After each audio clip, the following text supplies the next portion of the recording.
It was a quiet morning. The town covered over with darkness and at ease in bed. Summer gathered in the weather. The wind had the proper touch. The breathing of the world was long and warm and slow. You had only to rise, lean from your window, and know that this indeed was the first real time of freedom and living. This was the first morning of summer. Dandelions, often described as weeds, are plants with multiple uses and benefits, such as providing antioxidants, lowering blood pressure, regulating blood sugar, among many others. These flowers come to us, signaling the arrival of spring with their yellow manes, and remind us of our own transformative cycles. As we watch the bright golden heads transform into translucent bulbs, eager to fly away and carry on their legacy beyond where they've been planted. The life cycle of a dandelion is quite like that of a human. We grow in innocence, bloom bright, decay, and change before offsetting pieces of ourselves as seeds to go on once we've gone. Douglas, a 12-year-old boy protagonist written by Ray Bradbury in his classic Dandelion Wine, has discovered this very thing.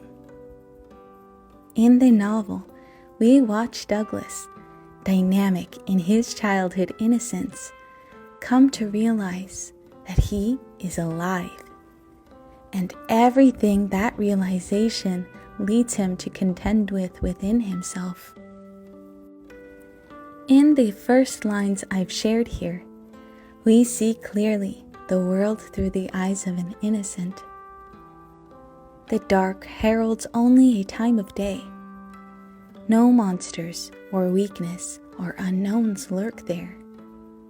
There is ease, and even under the veil of early morning shade, the world is bright. The senses are sharpened to every happening in the atmosphere. The wind holds an entire season and offers it to the skin like an embrace and an invitation, all in one.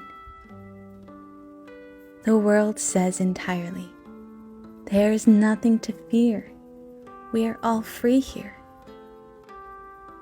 It is a feeling most of us can recall from our own childhood. The sense of freedom that came when school was out for the summer, and your whole life felt open in front of you. And every day passed slowly and yet without boredom. There were never reasons to stop being curious. There were never reasons not to play. There was no cloud of expectation chronically hanging over our heads, no sense of responsibility, no sense of fear, no fear of time. We were untethered, unencumbered, and free. However, we all know that this phase of our life is quite short-lived. As our awareness grows, there is more to hold, more to handle, more to wrestle with. As Douglas himself quickly finds on a warm summer day when he comes to realize that he is truly alive. The world, like a great iris of an even more gigantic eye, which has also just opened and stretched out to encompass everything, stared back at him, and he knew what it was that had leaped upon him to stay and would not run away now. I'm alive, he thought. flowers were suns and fiery spots of sky strewn through the woodland. Birds flickered like skipped stones across the vast inverted pond of heaven. His breath raked over his teeth, going in ice, coming out fire. Insects shocked the air with electric clearness. 10,000 individual hairs grew a millionth of an inch on his head. He heard the twin hearts beating in each ear, the third heart beating in his throat, the 2 hearts throbbing in his wrists, and the real heart pounding his chest. The million pores on his body opened. I'm really alive, he thought. I never knew it before, or if I did, I don't remember. We see a multi-layered sense of awareness come through Douglas through his embodiment. He comes to truly feel his aliveness, not only through the visceral sensation of his body experiencing the world around him, but also through the act of witnessing his world and noticing it witnessing him back. Suddenly, he is watched and held by the very same world he watches and holds. Suddenly, he is hyper-aware of his body and breath. Suddenly, he understands what it means to be alive. His awareness enhances, and his body is keen and busy with breathing, with growing, with changing. There is electricity through and between himself and everything around him. It is a moment you will never forget. Do you remember experiencing such a moment? Take a moment to close your eyes and try. I myself remember feeling this way at the age of 9 in my best friend's backyard, watching the sun shine through the breaking clouds while rain fell and seemed to glow with light. I remember the coolness of the rain on my skin, the wind moving my hair, and the sudden surge of gratitude that overwhelmed me as I watched the light-filled drops dive down. I was a part of the world, alive in it, and very happy to be so. When we are young, we are dropped heavily into the body. We take risks without necessarily weighing them. We don't fear falling down. It is just something that happens before we get back up. We feel tired, angry, sad, happy, interested, and excited without holding back. We eat, rest, and play without earning it. We observe the world around us through a lens of naivety and wonder, witnessing the bugs, the birds, the plants, the weather, all as a part of our world. We are not separate. The act of witnessing, of paying very close attention to things, is a very core part of being alive. It reminds me of Rilke's poem and Joanna Macy's commentary in the preface of Rilke's Book of Hours. I know nothing has ever been real without my beholding it. All becoming has needed me. My looking ripens things, and they come toward me to meet and be met. A person or thing comes to exist by being met in the most authentic way by another. My practice of psychotherapy has been deeply informed by the Jungian principle of reciprocal individuation, which means that a deep and loving encounter is what generates development. How close is this to Rilke's declaration that our greatest summons is really to see the things of this world? We are because we are seen. We are because we are loved. The world is because it is beheld and loved into being. This seems to be something many of us, though unconsciously, had somewhat embodied in our youth. Our aliveness, our belonging in the world and with all its creatures. But as it happens to most of us, this hyper-awareness of aliveness begins to fade with age, as other elements begin overlapping this frame of awareness. We begin to separate ourselves from the world. We lose our curiosity. We disassociate to cope with stress. We count things to be afraid of.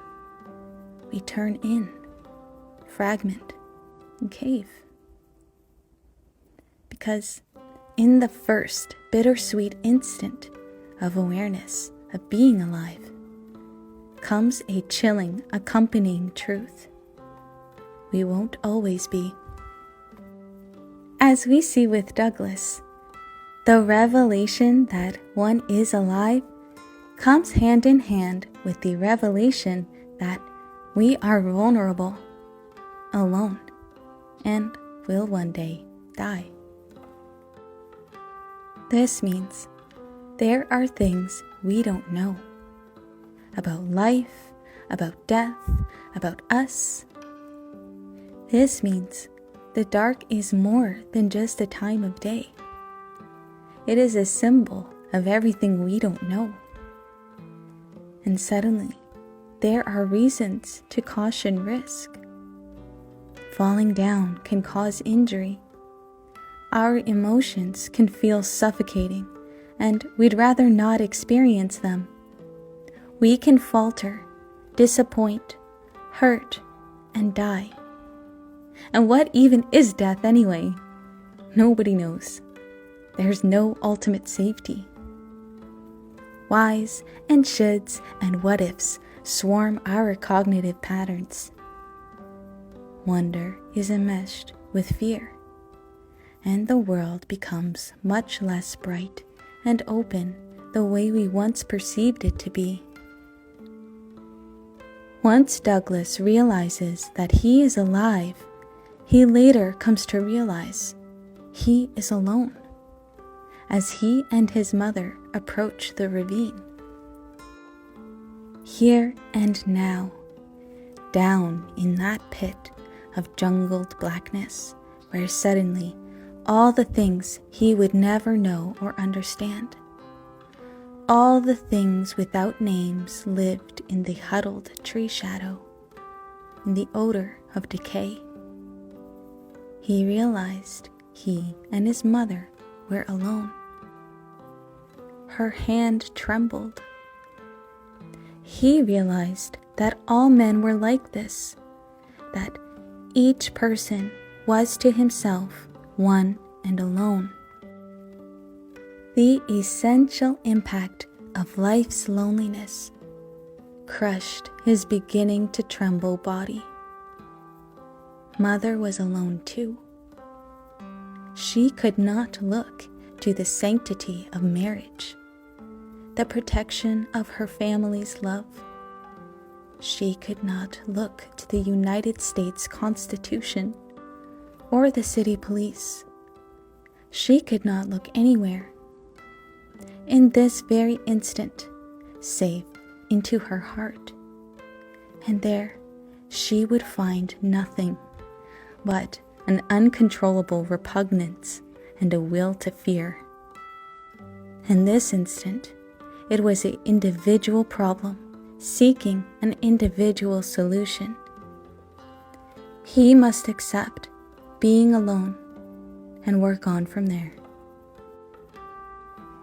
We can easily notice the stark contrast between that last description of his world and the first one I read. We see innocence in one moment and innocence lost in another. How can this be reconciled?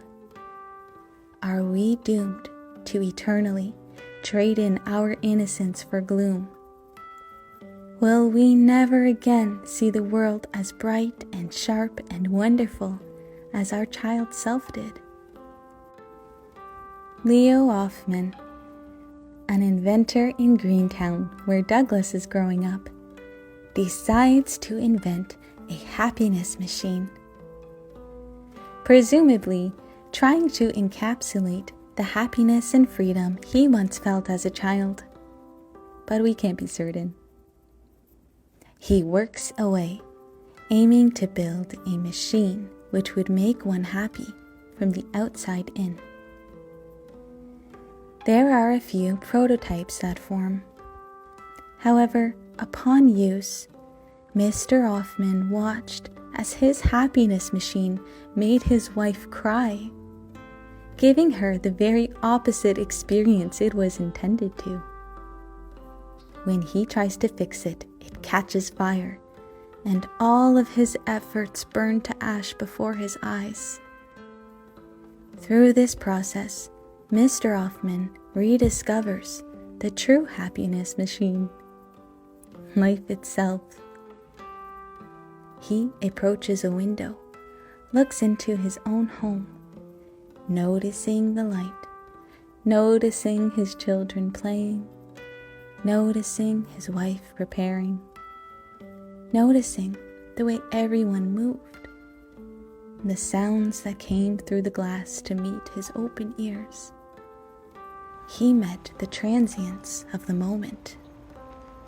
He was consciously being embodied and alive, and he has just held his innocence.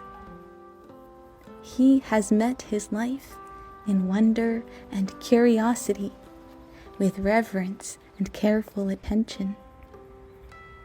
He has proven that even once lost, we can always reclaim our sense of innocence and trust of the world with two elements: acceptance and presence. Of course, both of these are processes which need to be actively engaged with. 𝖑𝖎𝖓𝖐𝖘 realized that being present in his life, in its mess and unpredictability, pain and beauty, is what brought true fulfillment. Douglas, however, once having faced the reality that he is ultimately alone, soon must contend with his own immortality when he's faced with the passing of his great-grandmother. His struggle with coming to terms with this realization manifests in his body as a mild sickness. In this process, within his working out of his own inner conflicts, he is fighting to marry his still tangible innocence with his newfound awareness and fear of the unknown. Eventually, his mind and body settle back into cohesion. His health and energy return, and with courage, he finds himself able to greet the world with two lenses. The world is bright and wonderful, and I am alive.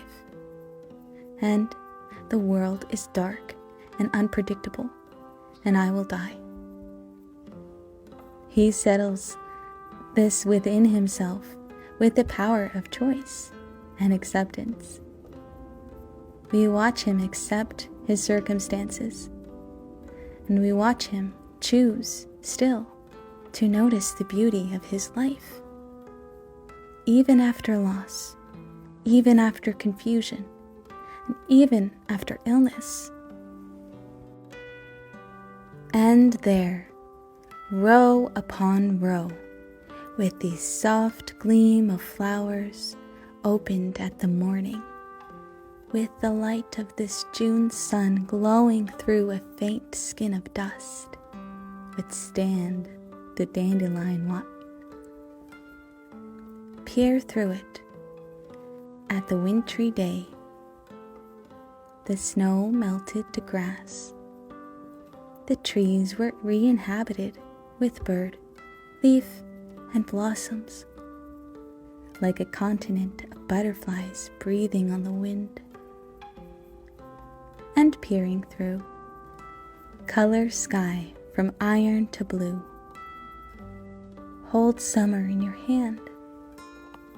Pour summer in your hand. Pour summer in a glass, a tiny glass, of course, the smallest tingling sip for children, and change the season in your veins by raising a glass to lip and tilting summer in. His expanding awareness has given him the power of his own choice to keep summer close, even in the midst of winter, and not to deny the pain and the darkness, but to hold it alongside the sun inside, that even when he's sick, the sun still shines, and even when he's scared, he has love in his life, and even in the midst of incredible loss, dandelion wine is still gold. We don't see Douglas as he ages, but we can assume his wrestling will continue to happen, as it does with all of us, as he moves through life. Every new phase comes with a new shadow. Every time we hurt, it takes commendable courage, presence, and acceptance to be able to go on with an open heart, to meet the world as it is, and have it meet us as we are, and still to love it. I want to feel all there is to feel, he thought. Let me feel tired now. Let me feel tired. I mustn't forget. I'm alive. I know I'm alive. I mustn't forget it tonight or tomorrow or the day after that.